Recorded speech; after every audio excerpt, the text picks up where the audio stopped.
সবাই ম্যাক্সিমাম লোক বলে যে টিভিএসের গাড়ির রিয়েলাবিলিটি কম। অ্যাপারেন্টলি হোন্ডা বা ইয়ামাহা জাপানিজ ব্র্যান্ডের রিয়েলাবিলিটি অনেক বেশি। গাড়িটা নিয়েছে আমার অলমোস্ট 2 বছর হলো, ঠিক আছে, 2 বছরের একটু বেশি। তার মধ্যে দেখালাম 33,910 চালিয়েছি। এই কদিন আগে জাস্ট 600-700 কিলোমিটার হচ্ছে, পেছনের টায়ার ফেলেছি, এমআরএফের মেটিওর গ্রিপ লাগিয়েছি। এছাড়া চেন স্পকেট এখনও অরিজিনাল আছে, সামনের টায়ার এখনও অরিজিনাল টিভিএসের আছে। আজকে গিয়ে একটু চেনটা টাইট দিতে হবে, অরিজিনাল চেন স্পকেট, এবং এখনও ঘাট আছে, এখনও যাবে, মানে একেবারে চেন স্পকেট খারাপ হয়ে যায়নি। আর এই হচ্ছে মেটিওর গ্রিপের টায়ার, যেটা নতুন লাগিয়েছি, ঠিক আছে। সামনের চাকায় এখনও অবধি টিভিএসের টায়ার আছে, টিভিএসের টায়ার আছে, এখনও যা বিট আছে ওরা বলেছে এখনও 5-6 হাজার চলে যাবে। তো কার কি চলেছে আমি জানি না, বাট আমার টিভিএসের এই গাড়িটা যখন নিয়েছিলাম অল ফাইবার বডি, সবাই বলেছিল যে হয়তো ভালো চলবে না। 2 বছর আমি 33-34 হাজার চালিয়েছি, অনলি মোবিল চেঞ্জ আর পেছনের টায়ার চেঞ্জ, তাছাড়া কোনো বড় মেজর সার্ভিসেস হয়নি।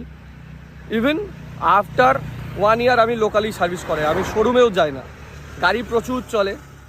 আবার এই সানডে কলকাতা যাব, আপ ডাউন করবো, মানে 60-70 kilometre almost regular. Kolkata up down করলে 150 কিলোমিটার অলমোস্ট রেগুলার, কোনো ইস্যুস নেই।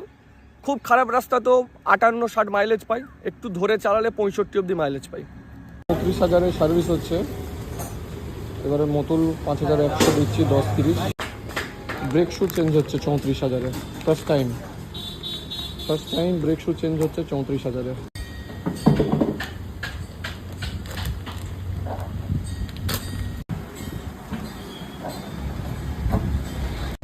তো বাড়ি ফিরছি, 34 হাজারে মোটামুটি একটা সার্ভিস হলো, মোবিল চেঞ্জ হলো। 2200 কিলোমিটারে মনে হয় ফেললাম, আমার অ্যাকচুয়াল মনে পড়ছে না, 2200-তে হলো।